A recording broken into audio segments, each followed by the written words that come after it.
rekan-rekan menyaners di benua Atlantis.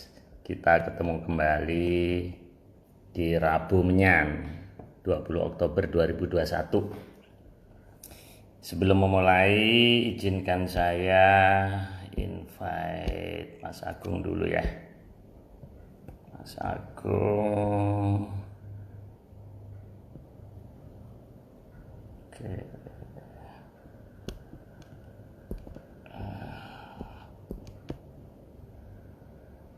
Lagi Mas Joni ya.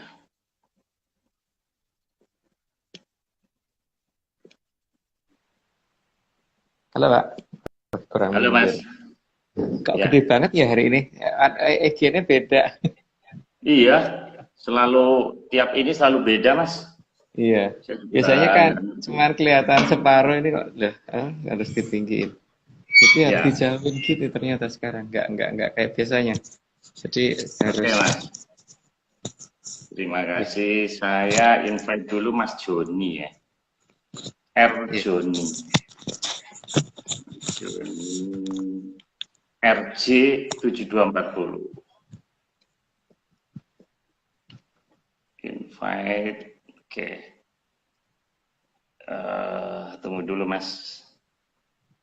Nah ini Mas Joni udah gabung. Halo Mas. Halo Mas Agung.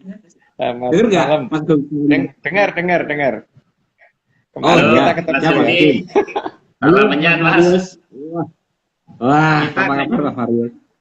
Ya, pernah ketemu di berapa juta tahun yang lalu Mas ya? Di benua Atlantis mungkin ya. Wah, iya Mas Marius. Oke, Mas Doni Megananda. Ya, gimana Mas? Kemarin saya ke Jogja ketemu ya Mas. Ini baru semalam ya malahan ya. Kita jalan-jalan. Iya, katanya ketemu ini ya, Bu Nur ya. Oh ya. Iya. Oke, Mas, kita malam ini cukup banyak ya, 51 slide. Ada pesan nih Mas dari Mas Nogo bahwa Rabu depan kita mau Zoom ya. Ya, Mas ya. Gimana? Ya. Mau Zoom platformnya bukan Instagram Rabu depan, tapi nanti tunggu flyer ya, Mas Nogo dan tim sedang siapin. Oke, malam ini kita lanjutkan ya, masih Sang Puspo Tajem 410.1. Namun demikian saya ucapkan terima kasih dulu rekan-rekan menyaners ada 62 terhadap tim yang sudah menyiapkan, Mas Nogo, Mas Dani Argi. Nah ini judulnya Arga Dahana, ini apa hubungannya dengan Mas Dani Argi ya? Enggak ya, enggak ada hubungannya ya. Pak Iwan juga, moga-moga Mas Dani cepat sembuh, Heskel sama Aryo dan juga Mas Rahadian ya yang menyiapkan ini slide di bawah ya. Oke, sebelum kita mulai seperti biasa, saya ingin melihat ada kejadian apa aja Mas Agung. Dan saya dapat kiriman beberapa gambar dari Mbak Wijaya Ana ya. Sebentar ini nah ini ada kondisi Trunyan Mas ya, ini setelah pasca kemarin ada longsor di Bali. Trunyan ini masih ada hubungannya dengan kita Mas Agung, karena Trunyan ini keturunan Menyan. Trunyan. Di Bali, rekan-rekan longsor. Kemudian ada, ini saya dapat cerita bis hantu nih. Jadi jurusan Banyuwangi Surabaya ditempuh 5 menit. Ini ternyata kejadian ini tahun cukup lama, ternyata tahun 1000 berapa ya? 1900 sekian. Dan ternyata ini ternyata setelah dilihat karcisnya itu tahun 65 Mas. Jadi karcis bisnya itu karcis tahun 65. Jadi pada kaget semuanya. Ini lagi hangat juga di medsos sedang dibicarakan. Kemudian ini ada fenomena belalai air ya di tengah badai. Nah ini sebenarnya di Gajah Mungkur di Wonogiri juga pernah terjadi nih seperti ini. Nah, di sini yang aneh adalah menakutkan namun tidak merusak. Ini terjadi di luar negeri nih.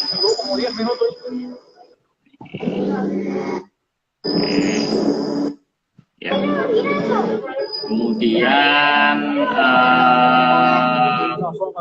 saya ada kiriman ini Mas dari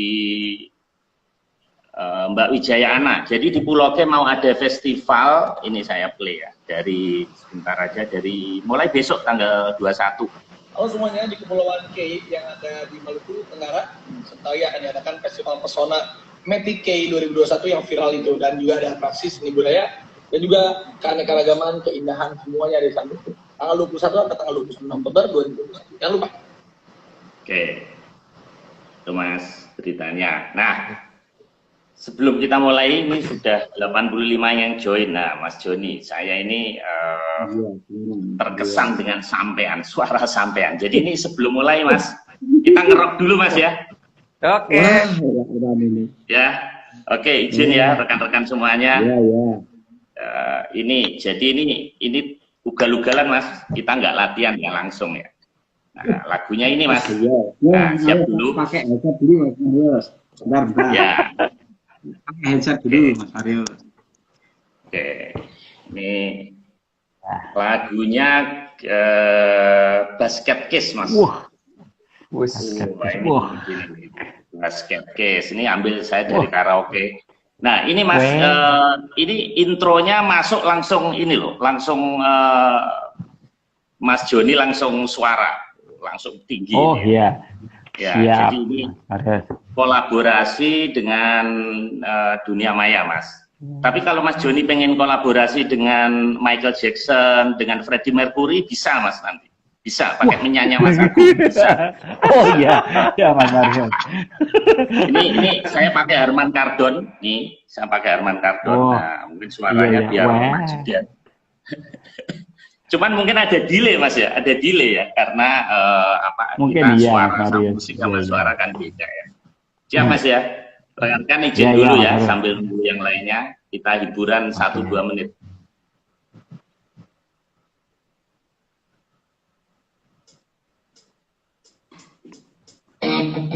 Do you have the time and listen to the wine? Mas, About nggak ya? pas Mas, suaranya nggak pas Oh, Mas, suaranya ketinggalan bener tuh. Oh Nah, iya, suaranya, Mario. iya mungkin karena delay ya, tapi nggak apa-apa lah. Delay Kita ya, saya Mas, lagi tapi di sini bener lah. Oh bener, oh iya. Tempat Iya, saya di sini tepat, Pak. bener. Iya, Di iya. sini di juga sini bener, Pak. Iya. Oke. Tempat saya juga pas. Oke, sip. Ya maklum Ya, nggak ya, latihan ya. ya kayak gini nih Mas. Oke ya, kita mulai. Iya, ya. iya, siap, Mas Mario. Oke, 1, 2, 3.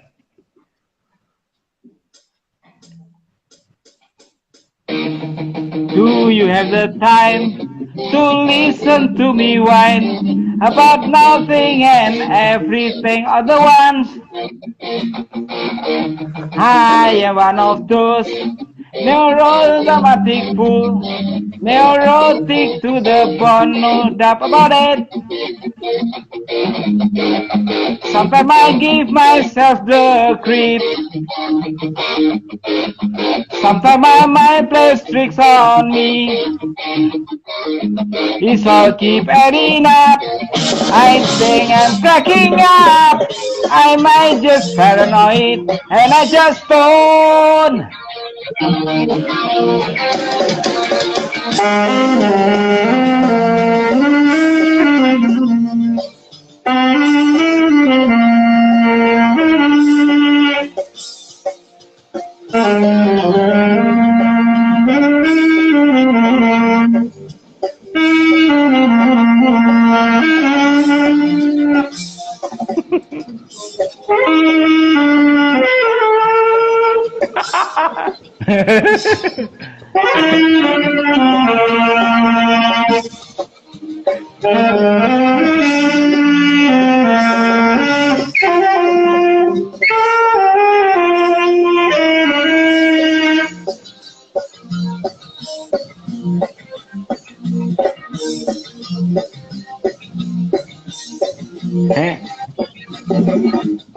Grasping to to contrast the hold on.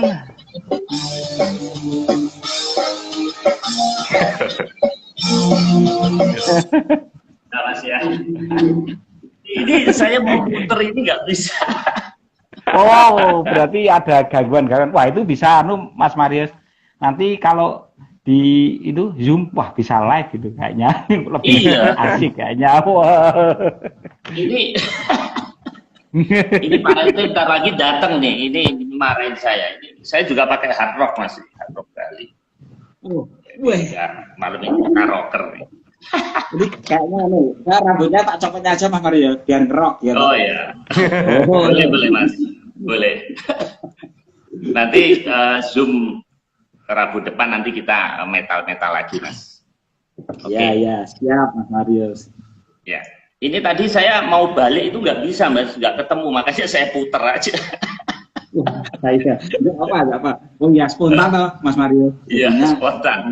Emang rekan-rekan kita memang sukanya spontan, nggak ada latihan nggak ada langsung. Oke, Mas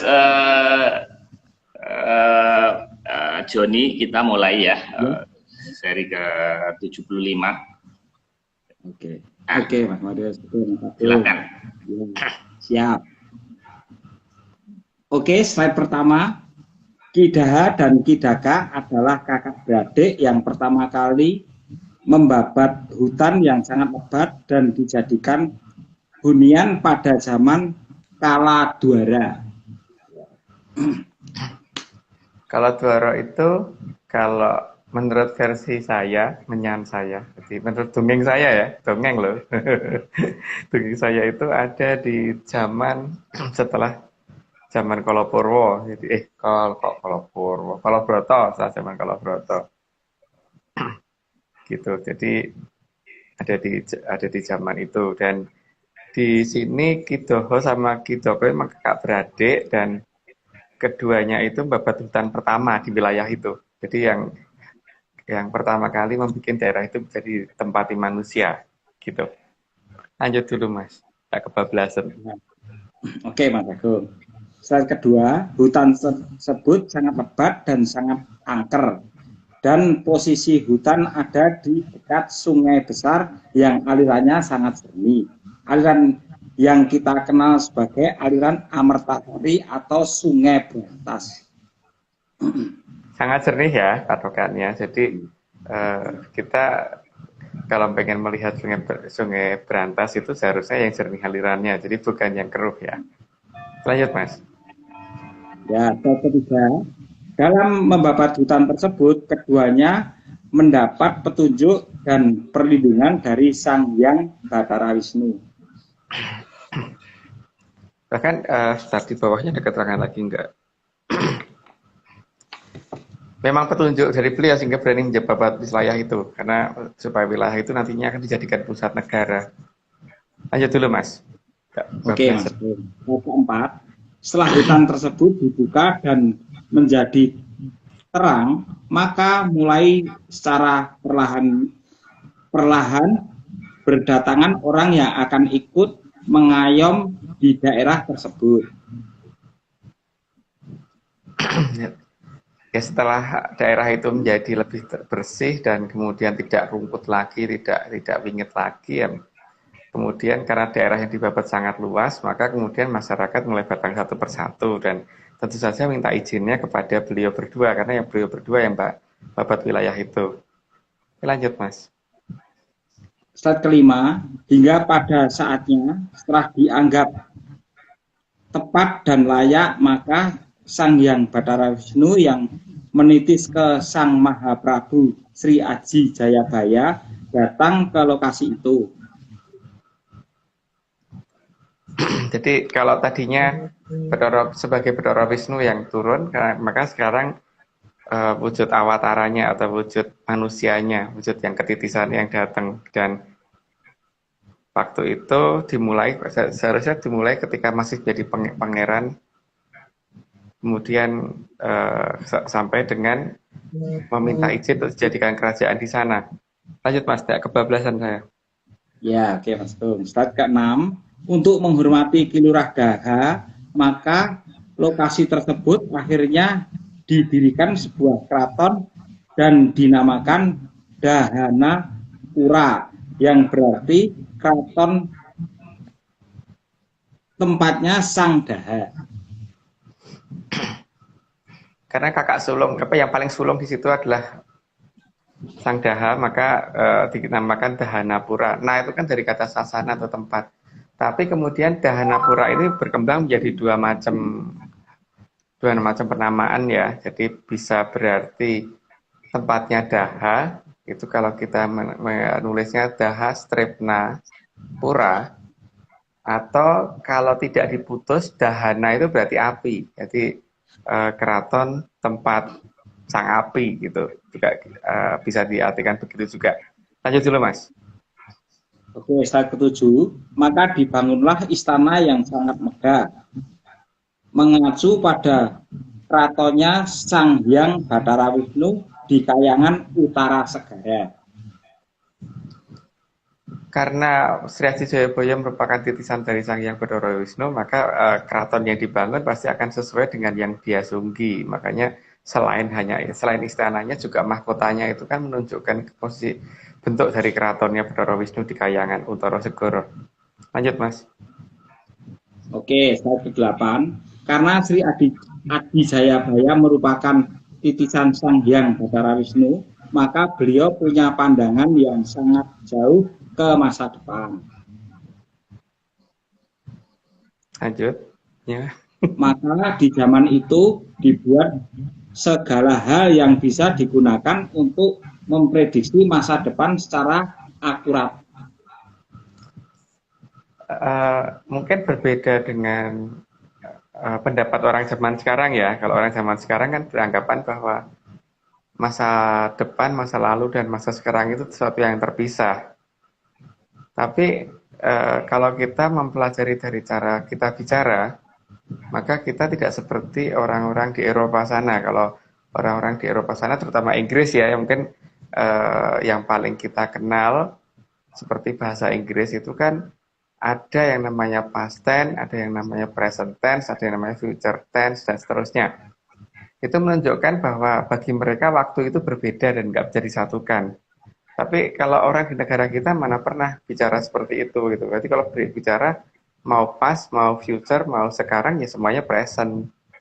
Jadi genetik itu ada di kita ya, bahwa nenek moyang kita pernah mempunyai cara-cara khusus sehingga bisa melihat masa depan. Lanjut Mas. Slide ke-9, dengan benua daya penglihatan yang luar biasa, maka Dahanapura menjadi daerah dengan teknologi yang tanpa tanding. Ya, logikanya kalau negara lain banyak bisa melihat sampai 10 tahun ke depan, sementara dalam Joko Jayabaya yang ditulis sama Sri Aji Jayabaya itu kan sampai zaman Kala Suroto. Sedangkan zaman kita itu masih dikatakan Kala Bendu. Habis Kala Bendu masih ada Kala Subo. Habis ada Kala Subo masih ada Kala Sumbogo. Habis itu masih ada Kala Suroto. Padahal beliau ada di zaman Kala Dwara. Jadi jaraknya sangat jauh karena satu zaman Kala itu kan 100 tahun matahari. Jadi satu zaman Kala itu kan 3 mangsa Kala, 1 mangsa Kala 100 tahun matahari. Jadi masih jauh banget. Sangat jauh sekali. Jadi kalau ya karena bisa kemampuan melihat masa depan itulah yang kemudian bisa membuat sesuatu hal yang tidak mungkin di zamannya jadi mungkin gitu untuk beliau. Lanjut Mas. Slide ke-10. Semua bangunan ini dibuat sangat kokoh dan besar dan dapat ditutupi dengan teknologi yang sangat tidak bisa diduga-duga. Hal ini Pak mungkin juga kalau kita mungkin di salah satu keraton tempat putrinya beliau yang sekarang ini ada di selatan Jawa itu kita katakan Atlantis itu. Kalau kita melihat ke selatan, maka akan kelihatan sebenarnya laut itu lebih tinggi daripada daratan. Itu sebenarnya kan aneh ya, kalau misalkan bumi itu dikatakan melengkung ke bawah, maka seharusnya posisi ujung sana cakrawala itu ada di bawah, bukan di atas. Nah, itu bisa dilihat menggunakan alat ya, misalkan yang sederhana saja, misalkan menggunakan pipa. Di pipa itu kita gantungin bandul, sehingga pada saat kita melihat ke ujung batas cakrawala itu, nanti apakah kita melihat antara bandul dan pipa ini membentuk sudut di bawah 90 derajat atau di atas 90 derajat gitu, atau tepat di 90 derajat. Karena kalau tepat di 90 derajat itu aja sudah aneh, dengan bumi yang katanya melengkung ke bawah, maka seharusnya posisi batas cakrawala ada di bawah. Tapi kalau misalkan itu ada di ternyata lebih dari 90 derajat, itu justru yang aneh, karena itu artinya batas cakrawala di ujung sana itu lebih tinggi daripada di daratan kita. Nah, terus kemudian untuk menguji seberapa tingginya, di pantai selatan itu kan banyak perbukitan yang cukup tinggi, yang dimana batas cakrawala laut itu masih kelihatan. Jadi kalau kita melihat dengan peralatan seperti itu juga, dan ternyata sudutnya masih di atas 90 derajat, ya berarti bukit yang tertinggi di situ masih kalah tinggi dengan bangunan yang ada di di selatan sana itu gitu. Kalau lautan harusnya nggak begitu ya. Harusnya kalau kita melihat batas cakrawala itu harusnya menuju ke arah bawah gitu. Jadi harusnya sudut itu di bawah 90 derajat gitu, bukan di atas 90 derajat. Nah, itu monggo dicoba sendiri. Kalau itu iya, berarti kan paling tidak itu menunjukkan suatu wilayah yang jelas-jelas ditutupin oleh mereka supaya tidak bisa kita lihat, dan supaya kita menduga bahwa itu hanya laut saja gitu. Padahal itu pastinya ya bukan laut kalau seperti itu. Lanjut, Mas. Oke, slide ke-11. Persiapan ini karena Sang Mahaprabu Sri Aji Jayabaya sudah memprediksi akan datangnya zaman kala gendut. Maka segala antisipasi sudah dilakukan sejak zaman kala Dwara. Dan karena pandangan seorang Batara, maka pandangannya sangat akurat dan tidak ada yang meleset. Dari semua serat jongko yang ada dan yang asli ya, tapi kalau dapat serat yang carangan ya mungkin nggak akan tepat karena memang sudah ada yang dirubah-rubah. Tapi untuk yang asli yang masih menggunakan bahasanya juga Sanskerta, jadi bukan bahasa Jawa sekarang, coba saja, nggak akan ada yang meleset itu. Lanjut, Mas. Slide ke-12, sehingga pola kamuflase yang dipersiapkan agar keraton tidak bisa terlacak juga sudah dipersiapkan secara seksama. Sangat detail beliau tuh kalau bicara, jadi sangat detail juga kalau merencanakan sesuatu. Sehingga apa-apa yang menjadi pemikiran orang zaman sekarang pun sudah beliau pikirkan, sehingga kalau kita menduganya akan kemana, maka arah ke situ juga yang sudah dipikirkan supaya akhirnya menjadi sesuatu yang tidak bisa ditebak oleh kita. Karena memang pola pikir mereka terlalu jauh. Lanjut, Mas. Slide ke-13, terlalu besarnya bangunan, maka butuh logika ekstra tinggi dan teknologi ekstra maju agar tidak mudah terlacak keberadaannya. Kalau kita cuma nutupin areal sebesar satu tegel itu mungkin nggak begitu masalah banget ya. Tapi kalau kita menutupin areal sebesar satu rumah itu sudah mulai ada problem. Apalagi kalau sebesar satu kerajaan. Tapi ternyata beliau mampu. Berarti ini kan ada sesuatu hal yang benar-benar di zaman kita aja kita belum bisa membuat seperti itu. Gitu. Ada sesuatu yang hilang dari teknologi dari nenek moyang kita yang harusnya segera kita cari. Gitu. Sehingga bagaimana mereka bisa melakukan itu gitu. Lalu dilanjut. Slide ke-14, sehingga satu pemandangan besar sengaja dibuat agar apa yang ada di dekatnya tidak terlihat.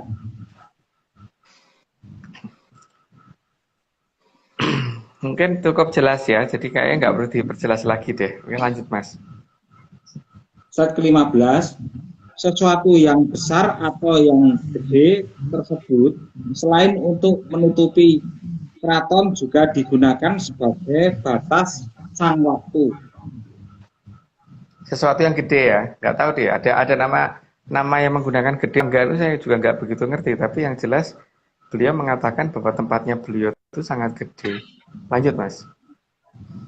Slide ke-16, agar tidak terduga keberadaan batas sang waktu yang ada di Dahanapura, maka dibuat pertanda di tempat yang sangat jauh di dekat tengah tanah Jawa.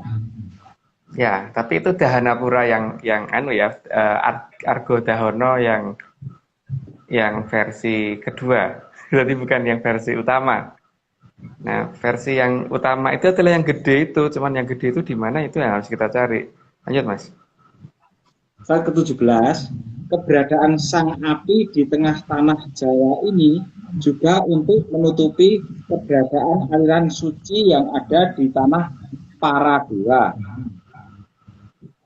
Nah, di sini keberadaan Gunung Argo Dahono yang ada di tengah itu hanya untuk menutupi supaya pandangan orang itu ke arah sana gitu. Jadi bukan itu yang seharusnya dijadikan kunci utama gitu. Tapi Argo Dahono yang gede itu di mana gitu kan. Lanjut, Mas. Slide ke-18, maka tidak akan ada yang menduga keberadaan sang batas waktu yang ada di Dahanapura. Terus lanjut, Mas. Oke, yang merupakan batas dari suatu janji yang harus ditepati dan harus tepat waktu. Jadi semuanya sudah on timer ya. Ada timernya, dan timernya ada di Argo Dahono. Nah, Argo Dahono itu di mana? Tapi yang jelas dikatakan gede tadi gitu. Lanjut, Mas. Slide ke-19, sehingga sang mantan kali yang dikira Kalimantan ini bisa muncul sesuai dengan petunjuk dari Sang Hyang Bathara Wisnu. Cukup jelas, Mas. Nggak perlu diperjelas, lanjut dulu. Slide ke-20, karena aliran yang sebenarnya bukanlah aliran yang berwarna keruh, tapi aliran yang benar-benar jernih dan bersih, maka menjadi aliran yang sangat disucikan. Hal ini sebenarnya bisa dijadikan patokan ya, posisi itu ada di mana gitu. Itu juga bisa kita lihat dari beberapa tradisi masyarakatnya. Nah, masyarakat mana sih yang kalau misalkan sowan ke petilasan itu habis sowan terus biasanya mencari air, entah itu 1 botol, 2 botol untuk dibawa pulang gitu. Apakah itu masyarakat Jawa Timur yang mayoritas ya, bukan hanya 1-2 orang ya. Apakah itu masyarakat Jawa Tengah atau masyarakat Jawa Barat? Nah, posisi masyarakat yang membutuhkan, yang selalu mengambil air entah 1 botol, 2 botol setelah sowan ke suatu petilasan itu kan berarti menunjukkan dirinya ada suatu hal yang turun-temurun ke dia bahwa dulu pernah ada nih air yang mereka anggap suci ini, tapi sekarang mereka nggak ada. Maka akhirnya mereka berusaha mencari dari suatu petilasan-petilasan yang sebisa mungkin bisa mereka datangin gitu. Dan saya sebagai orang Jogja, saya sejak yang saya dulu kayaknya nggak pernah tuh habis petilasan kita ngambil air gitu. Yang ada habis sowan sungkem terus kita pulang, biasanya begitu. Tapi tradisi itu ada di salah satu posisi ada di daerah Jawa yang masyarakatnya justru kayaknya ada suatu perbedaan tradisi tapi mereka selalu kalau misalkan mendatangi petilasan selalu ngambil air itu. Jadi harusnya posisi berantas itu nggak jauh dari masyarakat yang merasa kehilangan itu gitu loh. Lanjut, Mas. Slide ke-21 juga untuk penanda bahwa ada yang mengubah aliran yang keruh agar aliran yang suci tidak dapat diduga. Kalau suatu aliran dikatakan suci kan nggak mungkin keruh. Kalau keruh itu kan berarti pasti itu bukan itu gitu kalau menurut saya loh. Walaupun namanya sama. Nah makanya seharusnya mulai dicari sih di mana sih itu berada gitu. Lanjut, Mas. Slide ke-22, karena aliran yang benar-benar suci memang ada dan hanya untuk hadiah bagi yang bisa memilih untuk menuju zaman Kalasuba. Itu versi dongeng ya, versi dongeng saya gitu. Lanjut, Mas. Slide ke-23, karena hidup adalah pilihan, maka memang tidak ada larangan untuk menjauh dari zaman kala subah dan bertahan di kehidupan yang dianggap dan diyakini benar. Jadi alam tidak memaksa. Alam tidak akan pernah memaksa. Jadi orang itu memilih apa gitu, tidak akan ada paksaan. Apakah ya sudah kalau ini tak anggap benar ya udah monggo gitu. Tapi pada dasarnya jalan itu ada banyak. Tapi yang benar itu pasti cuma satu gitu kan. Nah, entah kita memilih yang mana, ya semoga aja yang kepilih sama kita itu yang benar. Tapi di sini memang tidak ada ya yang namanya kamu harus ngikutin ke sini, kamu harus ngikutin ke sana, itu nggak ada. Ya pokoknya manusia kan diciptakan dengan logika dan kita punya pikiran dan akal, maka seharusnya kita bisa melihat mana sih harus kita ikuti gitu. Jangan kemudian kita memaksa orang lain gitu, karena hak asasi masing-masing orang itu kan macam-macam toh. Ada hak asasi untuk jadi apa namanya, jadi senang, hak asasi untuk bisa hidup bahagia, bahkan ada hak asasi untuk jadi sengsara, itu juga hak asasi masing-masing gitu. Jadi kalau memang pengen seneng atau pengen sengsara kan kita nggak boleh maksa kan gitu. Monggo dilanjut Mas. Slide ke-24, karena semua itu ada tempatnya sendiri-sendiri, maka alam raya akan menyesuaikan agar setiap orang berada di tempat yang sudah dipilihnya sendiri. Karena memang semua jenis makhluk termasuk manusia itu tempat yang dikatakan nyaman itu berbeda-beda gitu. Mungkin kalau Pak Marius kalau tempatnya nggak ber-AC gitu mungkin nggak tahan. Kalau aku kalau pakai AC malah nggak tahan, cuma pakai kipas angin gitu kan. Beda-beda. Jadi kalau Mas Joni mungkin malah nggak butuh dua-duanya gitu. Atau malah mungkin harus pakai blowernya malah harus dari mesin jet atau apa gitu. Mungkin yang lebih kenceng lagi. Semua orang punya ininya sendiri-sendiri yang definisi kenyamanan itu masing-masing. Jadi di sini kan kita tidak bisa menyatakan bahwa kamu harus begini supaya kamu tuh bahagia, itu nggak bisa, karena ada orang yang hidup senang itu dinyatakan bahagia, tapi juga ada orang yang kalau hidupnya susah itu dinyatakan bahagia, gitu juga ada sih soalnya. Jadi ya tergantung kita juga kan bagaimana mendefinisikan itu, dan itu tiap orang punya hak yang sendiri-sendiri untuk mendefinisikan untuk dirinya sendiri gitu. Oh, dilanjut Mas. Oke. Slide ke-25, seindah apapun suatu tempat belum tentu akan membuat nyaman, karena masing-masing mempunyai definisi dan ekspektasi yang berbeda tentang rasa nyaman. Seperti pada gambar itu ada seekor ayam gitu. Ayam itu mungkin ditaruh di rumah atau di istana atau di apartemen pasti nggak akan nyaman itu, walaupun di situ ada AC, ada kasur dan sebagainya. Tapi kalau ditaruh di kandang itu baru cocok untuk dia gitu. Jadi definisi nyaman itu tiap makhluk memang berbeda. Jadi kan ya kita mungkin melihat kalau tinggal di kandang itu sengsara, tapi bagi ayam itu nyaman. Bagi ayam tinggal di apartemen itu sengsara, tapi bagi kita itu nyaman gitu kan. Jadi ya kriteria itu jangan dipaksakan. Jadi kalau ada orang menganggap bahwa kesengsaraan itu adalah kenyamanan bagi dia, ya jangan dipaksakan. Lanjut Mas. Oke, slide ke-26, ada yang tinggal di tempat yang aneh malah merasa nyaman, meskipun dihantui masa depan yang mungkin malah mengerikan. Tapi kalau rasanya nyaman, ya alam pasti akan menyediakan.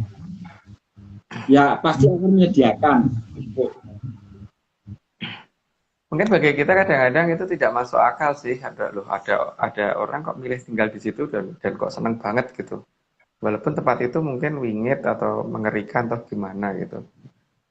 Ya tapi kalau misalkan dia suka di situ ya kita ya harus hormati itu kan, gitu. Jadi di sini ini yang pada dasarnya adalah kita tidak boleh memaksakan orang untuk mendefinisikan dirinya sendiri bahwa nyaman bagi dia itu bagaimana. Apakah hidup dalam suatu kondisi di mana hanya berisi suatu. Kalau kamu gini, kamu akan dihukum. Kalau gini, kamu akan dihukum. Itu adalah merupakan hal yang menyaman, ya itu hak dia. Itu bagi orang yang tidak, itu haknya dia, haknya masing-masing gitu. Maka lanjut, Mas. Slide ke-27, jadi apa yang dikatakan bersih dan indah pun ternyata ada definisi yang berbeda bagi segala jenis makhluk yang ada di alam raya ini. Dan hidup seperti apapun yang diinginkan setiap yang diinginkan tetap akan disediakan oleh alam meskipun kadang aneh bagi trah bayang katon. Ya memang seperti itu. Kadang-kadang kita ya bingung kalau melihat seperti kan sama-sama makhluk hidup. Kadang-kadang definisi ya seperti kita kalau mandi itu pakai air ya kalau bisa ya airnya yang bersih gitu kan. Tapi kalau kebo itu lebih senang berkubang badak dan sebagainya itu kan lebih senang berkubang di air di lumpur kan. Kalau kita baru nginjak lumpur aja langsung cuci kaki kan kalau bisa, tapi ya definisi kebersihan itu beda loh antar tiap makhluk. Jadi itu adalah hal yang tidak mungkin dipaksakan gitu. Mungkin lanjut, Mas. Ya, slide ke-28, bahkan akan berakhir seperti apapun jika hal itu dianggap membanggakan, maka alam juga akan mengatur agar hal tersebut bisa tercapai. Ya, apapun akhir kita nanti akan menjadi apa gitu. Tapi kan pada dasarnya bagaimana supaya kehidupan ini berlanjut, seharusnya itu ya. Tapi kalau ada yang tidak seperti itu, ya alam pasti menyediakan karena semua itu adalah hak asasi kan. Hak asasi itu kan macam-macam, ada hak asasi untuk bahagia maupun sengsara gitu. Jadi ya silahkan saja. Mau dilanjut, Mas. Slide ke-29, karena di alam yang menjadi larangan adalah pemaksaan kehendak. Jadi tidak mungkin ayam bisa jadi kambing dan kambing tidak akan bisa jadi kuda. Di sini kita harus ngerti walaupun bentuknya sama, itu belum tentu mempunyai kesukaan yang sama gitu. Belum tentu orang yang sama atau makhluk yang persis itu mempunyai sifat dan hobi yang persis dan tingkat kenyamanan yang persis. Jadi ya itu harus kita hormati ya. Harus kita hormati. Jadi jangan memaksakan ayam itu jadi kambing, kambing itu jadi badak, badak itu jadi monyet, monyet dan sebagainya jangan. Biarin mereka seperti itu gitu. Lanjut, Mas. Slide ke-30, karena alam sangat memegang berbagai macam aturan, maka agar tidak berbenturan perlu diadakan tempat untuk masing-masing yang memilih aturan yang berbeda-beda. Ya, karena bisa terjadi benturan memang kalau ketika terjadi perbedaan hukum ya, perbedaan aturan antara makhluk satu dengan makhluk lain, maka ya tempatnya harus berbeda. Misalkan seperti kalau orang tinggalnya di kota, kalau monyok ya tinggalnya di hutan gitu kan. Dan monyok emang lebih suka tinggal di hutan sih. Kalau manusia emang tinggalnya di perkotaan gitu lebih senang gitu. Jadi ya kadar itu jangan dirubah. Ya biarkan begitu gitu. Lanjut, Mas. Slide ke-31, sehingga agar semua bisa teringat Sang Hyang Batara Wisnu, selain menulis dalam bentuk serat jangka, juga ada dalam beberapa penamaan daerah yang berdekatan agar bisa diurut menjadi suatu urutan kejadian. Jadi beberapa sastro itu memang kadang-kadang kita tidak memahami itu ya. Jadi sastro itu kan ada yang dalam bentuk tulisan seratan gitu, tapi juga ada dalam bentuk nama wilayah. Nah, dalam nama wilayah itu kadang-kadang kalau kita urut itu akan menjadi suatu cerita loh. Kalau benar-benar bisa cermat. Misalkan desa ini kita ambil urutannya dari kiri ke kanan, dari timur ke barat, atau dari barat ke timur. Kita bacanya dari arah selatan ke utara, itu nanti akan menjadi suatu cerita, dan cerita itu yang disembunyikan nenek moyang kita, atau kadang-kadang loncat per berapa desa gitu loh kadang-kadang. Jadi diperlukan apa, misalkan nama desa A terus loncat berapa desa terus baru desa B gitu. Kalau diurut begitu akan menjadi suatu cerita. Nah, cerita ini bisa dihubungkan dengan berbagai hal yang sebenarnya diinginkan leluhur, apa sih yang akan terjadi di akhir kalau bendu ini gitu. Lanjut, Mas. Slide ke-32, dalam bahasa Jawa, huruf C kadang dibaca S dan kadang dibaca J. Maka nama ceger bisa berarti seger atau jeger. Kalau di daerah Jawa Barat gitu, misalkan ngomong seceng gitu kan C ya, seceng pakai C. Tapi kalau di Jawa Tengah, Jawa Timur enggak loh. Kita ngomongnya sejeng. Kalau ngomong tapi juga kadang-kadang orang di Jawa Tengah itu ngomong C itu jadi S. Misalkan susu coklat gitu ngomongnya susu coklat gitu. Jadi di sini kalau ada nama daerah yang menjadi apa, daerah namanya ceger atau ceger atau apa itu bacanya, itu mungkin bisa menjadi daerah yang kalau dibaca orang Jawa akan menjadi daerah yang namanya jeger gitu kan. Apakah ini ada hubungannya dengan argo dahono yang besar itu, yang gede itu ya, yang nggak tahu. Mau lanjut, Mas.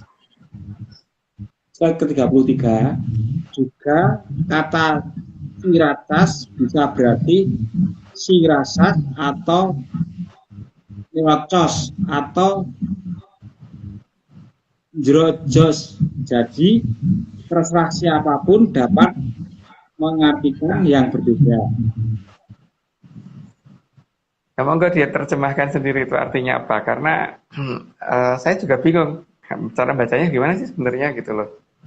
Apakah itu namanya ciracas atau sirasas atau jerojos atau nyerocos atau apa gitu, atau nyeracas atau nyerocos atau apa itu. Tapi nama itu ada gitu loh, dan itu nggak jauh dari jeger gitu. Monggo lanjut, Mas. Slide ke-34, dalam bahasa Jawa muncul itu artinya balik ke atas atau muncul, yang timbul ke permukaan.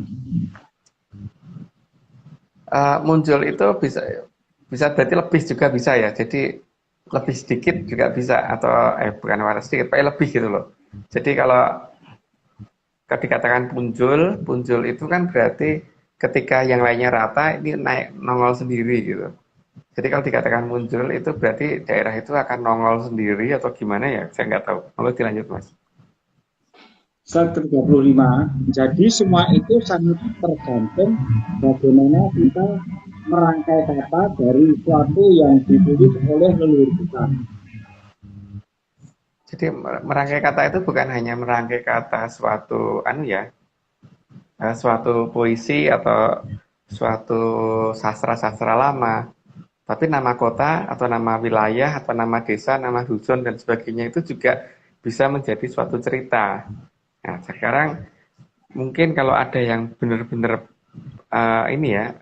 cermat dalam mengamatin itu, ya mungkin kita bisa dibantu dalam mengamati nama-nama wilayah di daerah di sekitar daerah Jeger tadi. Mungkin lanjut, Mas. Slide ke-36, jadi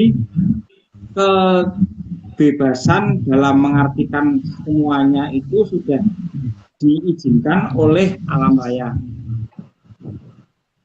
Terus?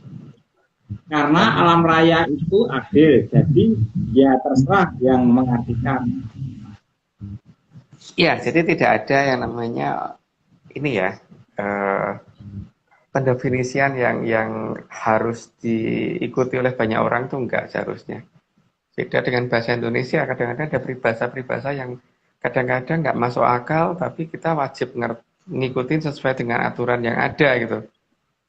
Contohnya aja seperti tong kosong nyaring bunyinya. Padahal kalau saya lihat nggak ada itu tong kosong yang nyaring bunyinya kalau seperti di peribahasa yang mereka nyatakan itu, karena seperti kalau saya lihat Shopee dan sebagainya itu yang nyaring bunyinya pasti yang gudangnya isi ya, atau yang mereka punya barang gitu.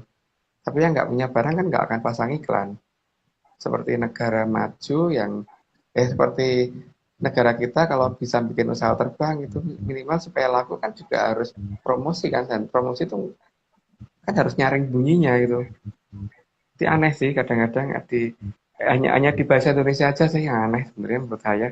Beberapa peribahasa itu layak dipertanyakan, tapi nggak tahu kenapa nggak boleh dipertanyakan dari sejak saya kecil. Lanjut Mas. Slide ke-37, tapi semua pilihan akan sangat menentukan kita akan menjadi apa dan kita akan menikmati apa pada akhirnya. Karena alam raya pasti juga menyediakan semua hal, termasuk semua resiko yang dipilih. Ya, semua tindakan itu pasti ada resikonya, dan semua resiko itu seharusnya sudah diperhitungkan. Cuman masalahnya kan tergantung bagaimana orang menganalisa resiko di belakang itu seperti apa gitu. Nah, jadi kita ingin menjadi apa, itu monggo. Karena kalau menurut saya kan hidup itu bebas kok. Yang penting kita tidak merusak lingkungan dan tidak menentang aturan yang ada, seharusnya itu sudah cukup baik. Tapi ya bagaimanapun juga kita juga harus mengerti bahwa apakah kalau seperti itu aja sudah cukup tanpa resiko, ya itu monggo dipikir sendiri. Lanjut Mas. Slide ke-38, meskipun kadang aneh, tapi kalau pengaturan indah akan terlihat indah juga, meskipun kadang bingung kalau kita menilai tentang suatu pilihan. Ya, karena banyak kata-kata indah yang mungkin akan dianggap sebagai panutan.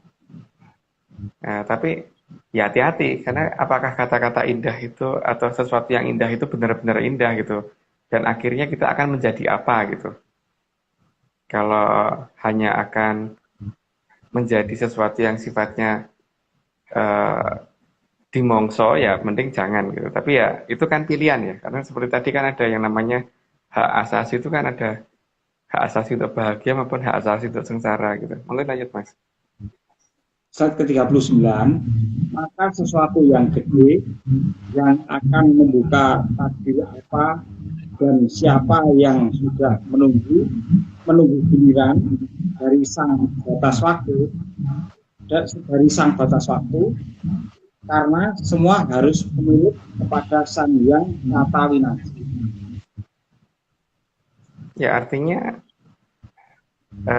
kalau dari beberapa petunjuk nama daerah ditambah dengan adanya Argo Dahono atau Merapi yang gede tadi, maka seharusnya batas waktu ada di situ gitu, sehingga terbukanya Amertasari ada akibat itu seharusnya kan begitu. Lanjut Mas.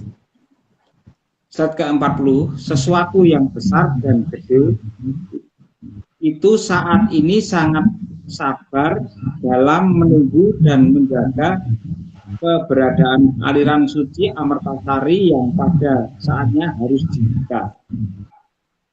Jadi dia yang berhak membuka ya, cuman saat ini memang sudah on timer semua, jadi tinggal nunggu waktunya kapan gitu.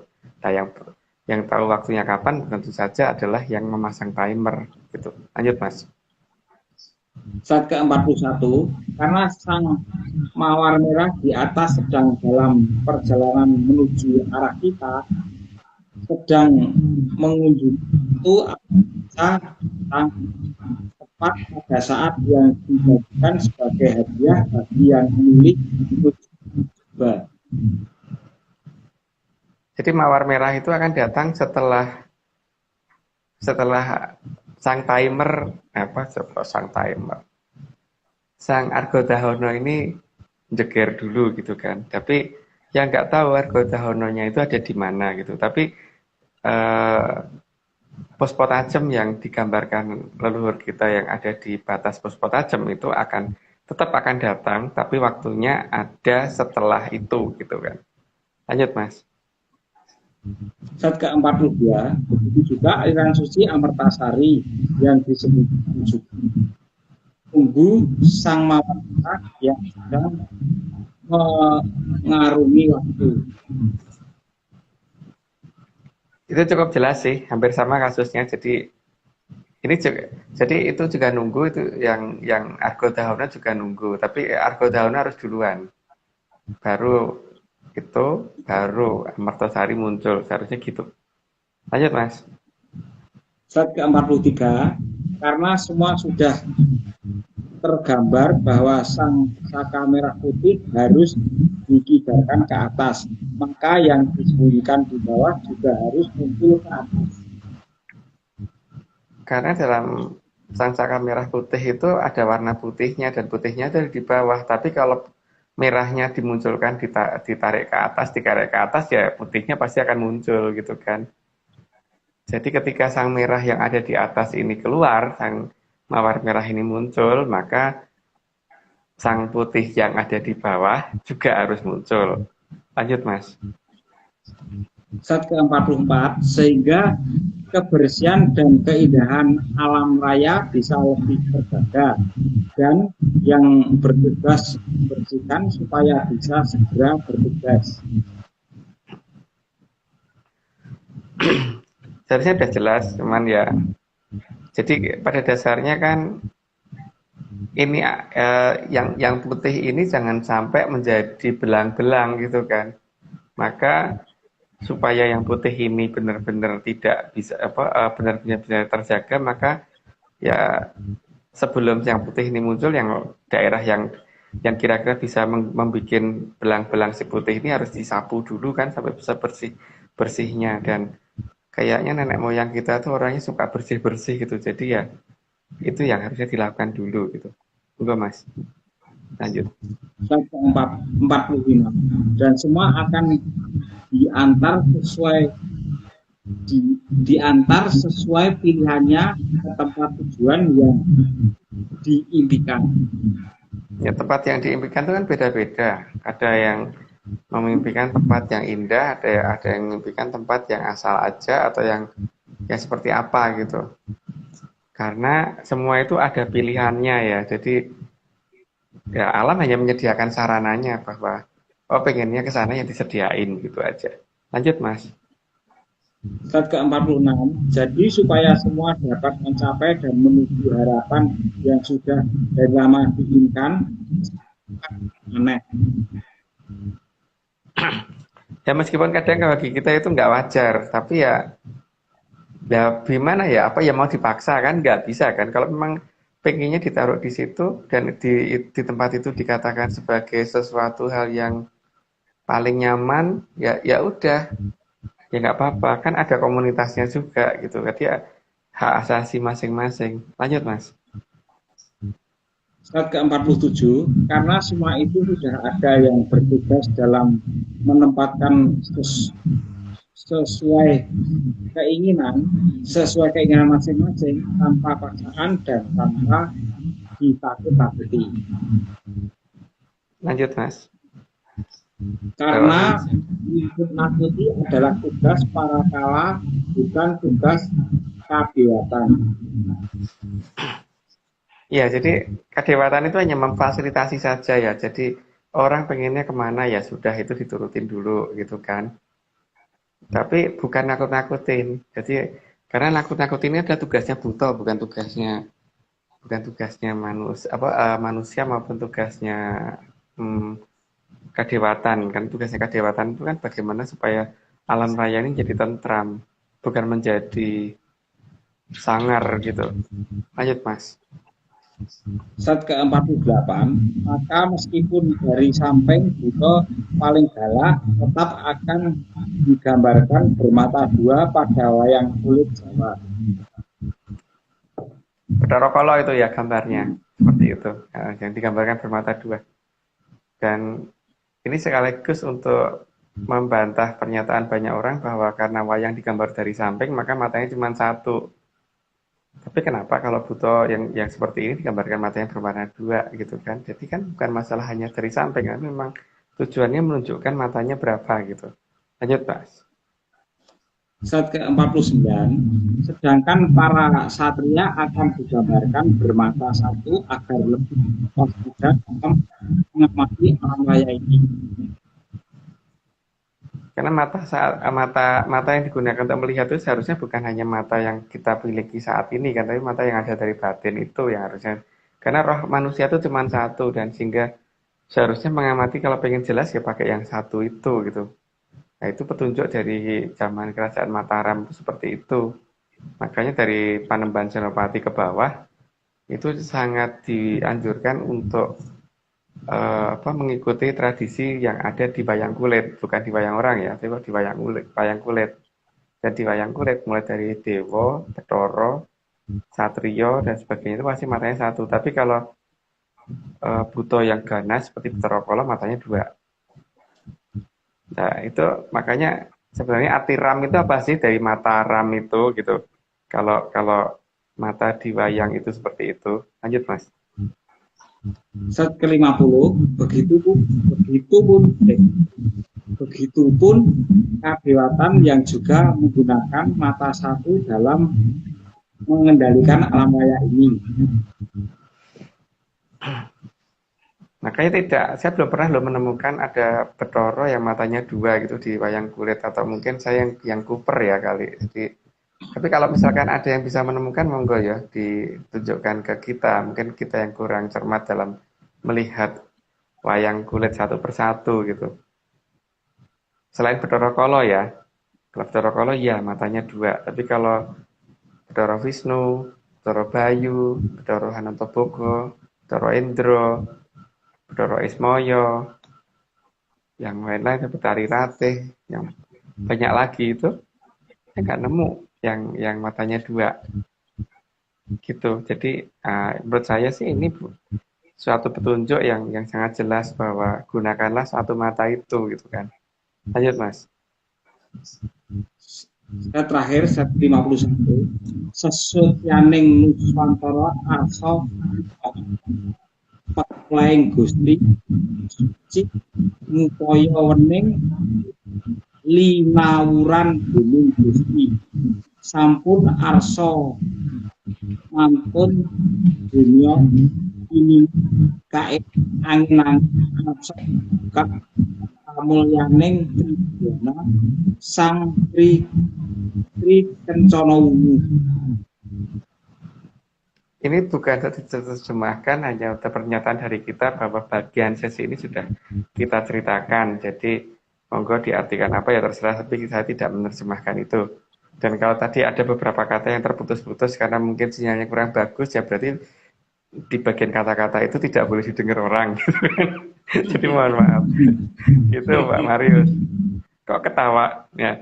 Di sini selalu kita ingatkan juga bahwa Darul Beksi itu sudah mulai ada, dan moga-moga ya ini ya tidak terkena efeknya atau malah menyehatkan gitu. Terus bahwa yang ngaji Jayabaya itu pernah bicara tentang titenana besok bakal ono kumambangi watu hitam sileme perahu gabus gitu ya, itu harus diingat-ingat. Dan beberapa lambang yang tadi ada di sana yang sudah tiap minggu kita bicarakan gitu. Apa Pak Marius? Tumben kelihatan. Mas Agung, tadi di slide 19 itu kan ngomong mantan kali ya, beberapa di IG live juga dulu disinggung. Saya jadi berpikir jangan-jangan spiritualnya Pak Jokowi, jadi dukunya Pak Jokowi sebenarnya juga udah ngomong, cuman pengertian mantan kali itu Kalimantan, makanya dipindah ke Penajam gitu.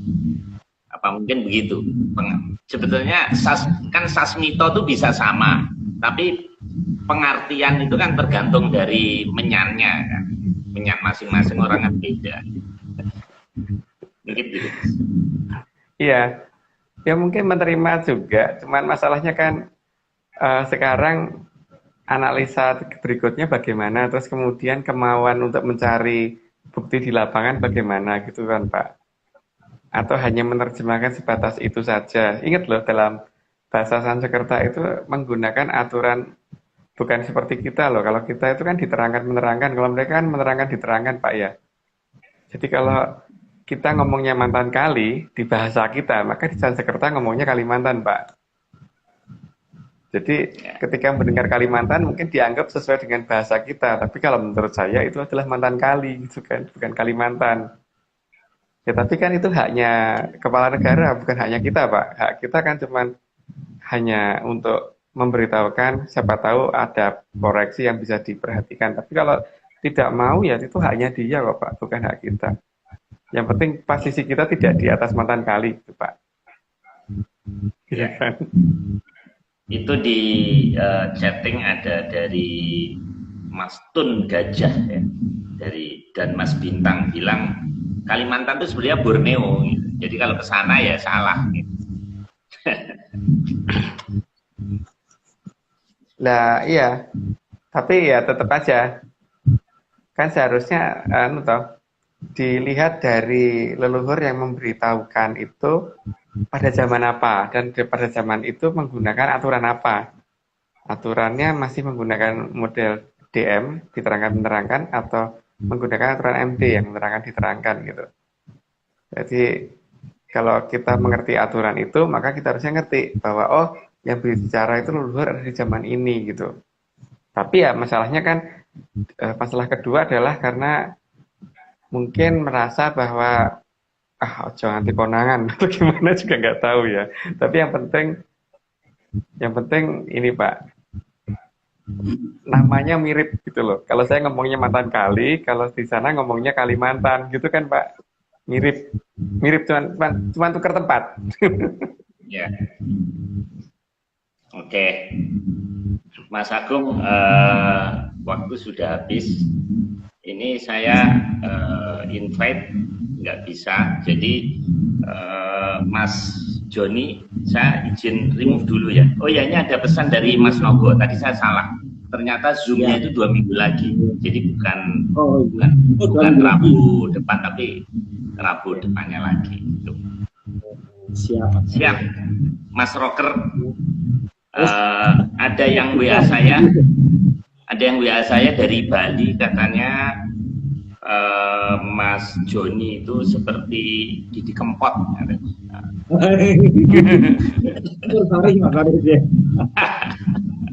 Oke, Mas Joni, Matur suwun, izin remove. Saya mau bagi kaos dulu. Satu saja. Salamnya, salamnya. Matur suwun, Mas. Sami-sami. Nah, coba kita tes. Ini saya ngawur aja nih. Salah satu yang di sini. Coba bisa masuk nggak?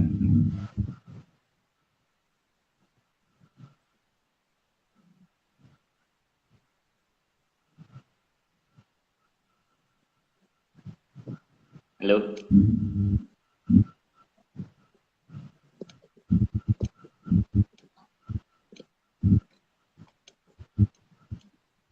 Nggak bisa nih, Mas Agung. Nggak bisa ya. Nggak bisa.